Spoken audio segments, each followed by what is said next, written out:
पूरे 3 से 4 दिनों के लंबे इंतज़ार के बाद आज हमारे कपड़े वाले पॉट्स तैयार हो चुके हैं और मैंने इनकी पूरी प्रोसेसिंग एक ही वीडियो में बताई है और इसी के साथ साथ जो जो सावधानियां मैंने बरती हैं इनको बनाते समय वो भी मैंने इस वीडियो में बताई हैं और जो गलतियां हुई हैं मुझसे वो भी बताई हैं ताकि वो गलतियां आप ना करें और आपका पॉट एकदम सुंदर और मजबूत बने। तो देखिए पूरा वीडियो किस तरीके से ये पूरा प्रोसेस हुआ है। जय श्री राधे दोस्तों, आज हम बनाएंगे ये कपड़े वाले पॉट्स। तो इनको बनाने के लिए सबसे पहले हमें ज़रूरत पड़ेगी मोटे कपड़ों की। आपने कभी भी इनके लिए पतले कपड़ों का इस्तेमाल बिल्कुल भी नहीं करना है और आपके घर में जो भी सांचा बर्तन कुछ भी पड़ा हुआ है उसके अकॉर्डिंग इन कपड़ों को कट कर लें। कपड़ों को कट करने के बाद सीमेंट का पेस्ट बना लें। ज़्यादा थिन पेस्ट नहीं बनाना है और ज़्यादा थिक भी नहीं बनाना है, कुछ इस तरीके की कंसिस्टेंसी रखेंगे। कपड़ों को पानी में डिप करेंगे, डिप करने के बाद अच्छे से फिर सीमेंट में डिप करेंगे और इस तरीके के सांचे के ऊपर रख देंगे। रखने के बाद आप इसकी लटाएँ बना दें और देखिए सुंदर सा पॉट तैयार हो गया। बट अभी आपने अच्छे से सीमेंट को एब्जॉर्ब कराना है। दोस्तों अच्छे से पानी मैंने इनमें डाल दिया है। अब हम ब्रश की सहायता से इसके ऊपर लेयरिंग करेंगे। आज मैं हाथों का इस्तेमाल नहीं करूंगी क्योंकि अब ये थोड़ा हार्ड हो चुका है, रफ सा लगेगा और ब्रश से ये काम इजीली हो जाएगा। देखिए कैसे करना है। ये लिया सीमेंट का पेस्ट और इस तरीके से इसे लेयरिंग करते जाएंगे। ज़्यादा थिक लेयरिंग भी नहीं करनी है, ज़्यादा थिन भी नहीं करनी है, मतलब ऐसी करनी है कि जैसे कि ये एब्जॉर्ब हो जाए और जो भी आपको कपड़ा दिख रहा है अभी वो सारा का सारा कवरअप भी हो जाए। समझ गए ना आप सभी। ये इस काम को स्किप ना करें, नहीं तो भाई आपका पॉट जो है, आपको जो सीमेंट आपने लगाया होगा सिर्फ एक ही लेयरिंग, वो झड़ भी सकता है और झड़ने के बाद तो आपको पता है कि आपका कपड़ा बाहर आ जाएगा और कपड़ा बाहर आ गया तो फिर पॉट तो हो गया भाई, पॉट तो पॉट रहेगा नहीं, फिर तो वो कपड़ा रहेगा एक बस।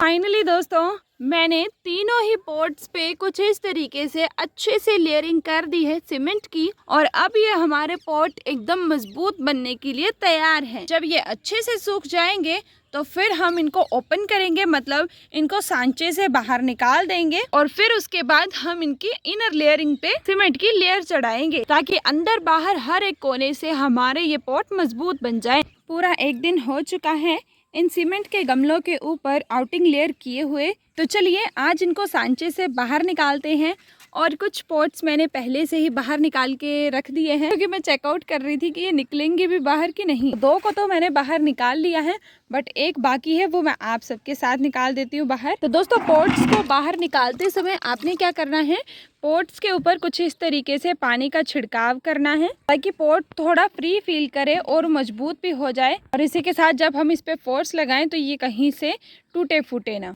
तो अभी देखिए कुछ इस तरीके से हर एक कोने से हम इसे उठाने की कोशिश करेंगे, मतलब निकालने की कोशिश करेंगे और इस तरीके से धीरे धीरे करते हम इसे पूरा ही यहाँ से निकाल लेंगे। ये हर एक कोने से आपने इसे छुड़ाने की कोशिश करनी है इस तरीके से और फिर धीरे धीरे करते करते सांचे को बाहर निकालना है।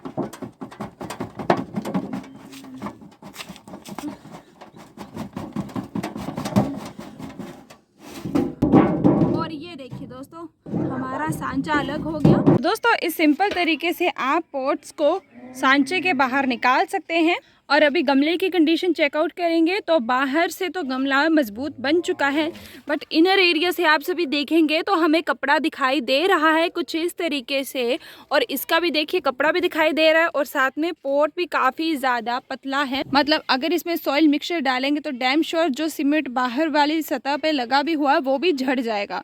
तो आपने क्या करना है, अब इसे और ज़्यादा मजबूत बनाना है तो ये जो इनर लेयर आपको दिख रही है यहाँ पर भी हम सीमेंट का पेस्ट चढ़ा देंगे। और मेरे एक डेयर सब्सक्राइबर का आज मुझे कमेंट आया था, हमने जब कुछ इस तरीके से कपड़े के गमले बनाए तो थोड़े ही दिनों में ये जो सीमेंट है ये भुरभुरा सा होके पूरा ही झड़ गया और कपड़ा हमारा जैसे का था वैसा ही बाहर आ गया। तो इसीलिए मैं कह रही हूँ कि इन सभी बातों का आपने ध्यान रखना है। सिर्फ एक ही बार सीमेंट का पेस्ट नहीं लगाना है, जैसे आपका गमला सूख जाता है उसके बाद आपने आउटिंग लेयर पे भी सीमेंट लगाना है। और अब हम जैसे कि अब बाहर से सूख चुका है तो अब हम सांचे से बाहर निकाल दिया हमने इन पॉट्स को, तो अब हम इनर एरिया पे भी सीमेंट की लेयरिंग करेंगे। सीमेंट का पेस्ट पहले की तरह ही बनाएंगे हम, ना ज़्यादा थिक करेंगे और ना ही ज़्यादा थिन, कुछ इस तरीके की कंसिस्टेंसी रखेंगे ताकि अच्छे से ये जो भी मटेरियल है हमारे पॉट्स एब्जॉर्ब कर लें। सीमेंट पेस्ट करने से पहले इनर एरिया में भी अच्छे से वाटरिंग कर देंगे ताकि ज़्यादा से ज़्यादा ये पॉट सीमेंट को भी एब्जॉर्ब कर सके।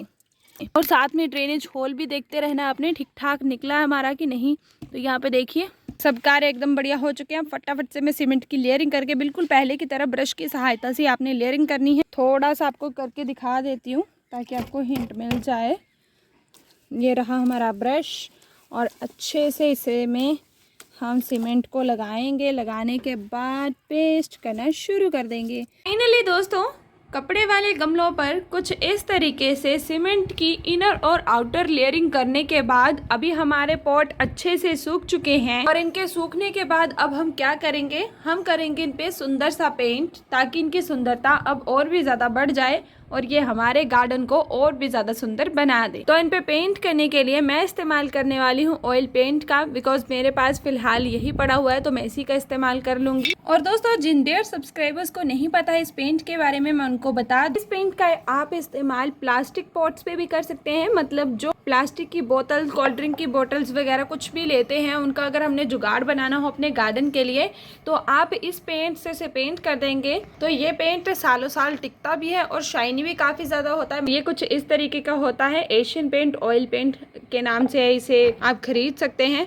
और मैंने यहाँ पे लिया है पूरा 233 रुपीज़ का लिया था, 500 ml मिला था मुझे। कंटेनर में निकाल लिया है। और अब जैसे दूसरे पेंट होते हैं तो उनकी क्वांटिटी को बढ़ाने के लिए हम पानी का इस्तेमाल करते हैं ना, बट ये ऑयल पेंट है तो इसकी क्वांटिटी को बढ़ाने के लिए हम ऑयल का ही इस्तेमाल करेंगे। और इस ऑयल को आप खरीद सकते हैं कैरोसिन ऑयल के नाम से, फिर हमारे यहाँ पे तारपीन ऑयल के नाम से भी इसे जाना जाता है। तो हमने पॉट का कलर येलो करना है तो हम दुकानदार से येलो कलर की ट्यूब होती है, इसको बोलते हैं ट्यूब कलर, ये वाला लेकर आप अपने इस पेंट का कलर चेंज कर सकते हैं। जैसे कि अभी ये आपको वाइट दिख रहा है, जैसे हम इसे ऐड करेंगे तो ये पूरा येलो हो जाएगा। तो देखते ही देखते हमारे यहाँ पे येलो कलर क्रिएट हो चुका है।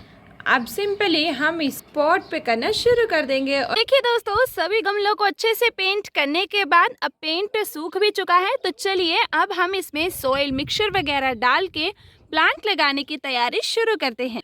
तो दोस्तों मैंने इनके लिए सॉइल मिक्सचर पहले से तैयार करके रखा हुआ था और इसमें मैंने क्या क्या ऐड किया है ये मैं आपको बता देती हूँ। तो आपने लेनी है 50% गार्डन सॉइल, खेतों की मिट्टी या फिर किसी अन्य जगह की मिट्टी, पर वो मिट्टी चिकनी नहीं होनी चाहिए। और दूसरे नंबर पर हम ऐड करेंगे सैंड, जिसे रेत भालू कहा जाता है। और तीसरे नंबर पे हम इसमें ऐड करेंगे गोबर की खाद, जिसमें आप वर्मी कंपोस्ट का भी इस्तेमाल कर सकते हैं। और दूसरे नंबर पे गोबर के उपले की खाद का भी आप इसमें इस्तेमाल कर सकते हैं। और चौथी चीज इसमें हम ऐड करेंगे वो है कोकोपीट। कोकोपीट ऑप्शनल है, अगर आपके पास है तो डाल लीजिए, अगर नहीं है तब भी कोई बात नहीं। इन तीनों चीजों को सॉइल मिक्सचर में डालना नेसेसरी है और इनको डालते ही आपके पास बढ़िया सा सॉइल मिक्सचर तैयार हो जाएगा। और ये कुछ इस तरीके के जो पीसेस होते हैं ना मिट्टी के, इनको आपने ब्रेक कर लेना है ताकि जो हम पौधे लगाने वाले हैं उनकी जड़ें अच्छे से फैल सके हमारे इस मिट्टी में। अब देखिए ये हमारे कंटेनर्स काफ़ी बड़े बड़े हैं, तो इनमें जब हम ये सॉइल मिक्सचर डालेंगे तो सॉइल मिक्सचर कम भी हो सकता है। और ये पॉट्स हमने बनाए हैं कपड़े की सहायता से, और अगर सॉइल मिक्सचर ज़्यादा हैवी हो गया तो पॉट के टूटने का खतरा भी बढ़ सकता है। वैसे तो ये काफ़ी समय तक चलेंगे, बट फिर भी हमने ध्यान रखना है कि सॉइल मिक्सचर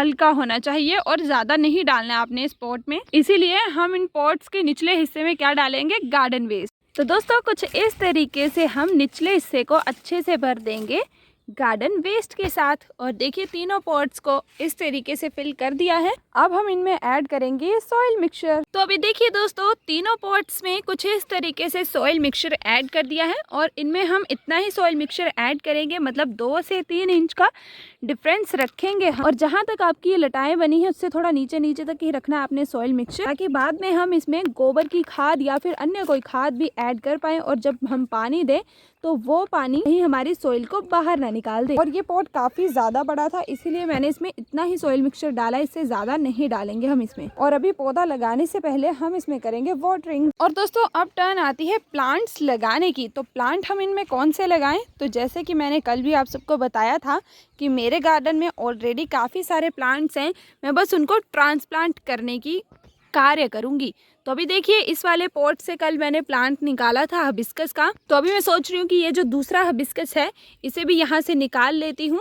क्योंकि इसमें सबसे ज़्यादा अभी खिला हुआ है हमारा ये हाइब्रिड रोज़। इसकी जड़ें भी अभी यहाँ पे काफ़ी अच्छे से फैली हैं, तो इसे तो निकाल नहीं सकती, इसीलिए इसे ही निकाल लेती हूँ, क्योंकि ना तो अभी तक इसमें कोई फ्लावरिंग पॉइंट आया है और ना ही कुछ हुआ है। इसे निकालना ही बेस्ट रहेगा और इसे हम जड़ के साथ प्लस मिट्टी के साथ निकालेंगे। और कल वाला ट्रांसप्लांटेशन एकदम सक्सेसफुल हुआ है हमारा। देख लीजिए, पूरा दिन ये धूप में रहा है पौधा और इस पर कोई भी फर्क नहीं पड़ा है, एकदम हेल्दी है, क्योंकि हमने इसे मिट्टी और परफेक्ट सभी जड़ों के साथ निकाल के ट्रांसप्लांट किया था। और कुक्कड़ फूल भी एकदम हेल्दी है। ये सारे के सारे पौधे आज धूप में ही रहे थे, बस जो बालसम थे 2 वो थोड़े से घायल हो चुके हैं, तो इसीलिए इसे भी यहाँ से निकाल के फटाफट से ट्रांसप्लांट कर देते हैं। और पौधा निकालने से पहले आप पौधे की कंडीशन देख लीजिए। पूरे ही मिट्टी कुछ इस तरीके से रूट बाउंड हो चुकी है, यहाँ पे पूरी जड़ें फैल चुकी हैं, तो इनको निकालना ही बेस्ट रहेगा, नहीं तो कुछ दिनों के बाद पूरी जड़ें ही होंगी इसमें और मिट्टी तो बिल्कुल भी दिखेगी ही नहीं। और यहाँ से गुड़हल निकालने के बाद मैं इस मिट्टी को अच्छे से सेटवेट करके गुलाब को एकदम नया जैसा कर दूंगी। वो मैं करूंगी शॉर्ट वीडियो में, तो शॉर्ट वीडियो ज़रूर देखना। ओके, फिलहाल इसे निकाल लेती हूँ। सो फाइनली दोस्तों, हिबिस्कस को कुछ इस तरीके से मिट्टी के साथ ही निकाल लिया है। चलिए फटाफट से इस बड़े वाले पॉट में इसे लगा देते हैं। और देखिए जड़ें कितनी ज़्यादा मात्रा में फैली हुई थी इसकी, और अभी तो ये और भी बड़ा होगा, तो इसके लिए सच में ये पॉट एकदम भी सफिशिएंट नहीं था, तो इसे निकालना ही बेस्ट ऑप्शन था। और ये गमले तो इसके लिए एकदम परफेक्ट होंगे, क्योंकि साइज भी बड़ा है और देखने में भी ये इसमें सुंदर लगेगा। फटाफट से गड्ढा निकाल के इसकी जड़ों को फैला देते हैं इसमें। और देखिए दोस्तों, इस गमले में ये पौधा कितना ज़्यादा सुंदर लग रहा है, तो इसी तरीके से इनमें भी सुंदर सुंदर से ये पौधे लगा देते हैं। और दोस्तों दूसरे नंबर पर मैं ट्रांसप्लांट करने की सोच रही हूँ अपने सुंदर से रेड रोजेज़ को। तो इस बाल्टी में मैंने एक पौधा नहीं लगाया, पूरी 3 कटिंग मेरी ग्रो हुई थी, तो तीनों की तीनों मैंने इसी कंटेनर में डाल दी थी, क्योंकि तब मेरे पास कोई अनदर पॉट नहीं था। तो आज मैं सोच रही हूँ कि चलो उन तीनों में से एक को निकाल के लगा देती हूँ और नए वाले पॉट में। फाइनली दोस्तों, पूरे 3 से 4 दिनों की मेहनत कुछ इस तरीके से रंग लाई है। मतलब इन पॉट्स में हमारे ये सुंदर सुंदर से प्लांट्स काफी ज्यादा बेहतरीन लग रहे हैं। और जो हमारा लास्ट पॉट था उसमें मैंने लगा दिया है देसी गुलाब। ये सारे के सारे मेरे गार्डन में पहले से ग्रोथ है, इन सब की रूट्स निकली हुई हैं। मतलब अब बहुत जल्द हमें इन नए पॉट्स में भी फूलों की बहार देखने को मिलेगी। तो इसीलिए दोस्तों अब जल्दी से कमेंट करके बता दो आपको ये सुंदर से पॉट कैसे लगे। मैंने पूरे 3 से 4 दिनों का इंतजार किया है ताकि मैं आपको फुल प्रोसेस शो कर सकूं, और इसी के साथ आप सभी को रिजल्ट भी इनका दिखा सकूं। और मुझे तो इनका रिजल्ट काफी अच्छा लगा, पौधे भी काफी सुंदर लग रहे हैं इनमें। और डैम श्योर जब पौधे खिलेंगे, मतलब फूल खिलेंगे, तब ये नज़ारा और भी ज्यादा खूबसूरत लगेगा। तो वो नज़ारा देखने के लिए चैनल को ज़रूर सब्सक्राइब कर लें। तो इसी के साथ मिलते हैं आप सभी को फिर नेक्स्ट वीडियो में। तब तक जय श्री राधे।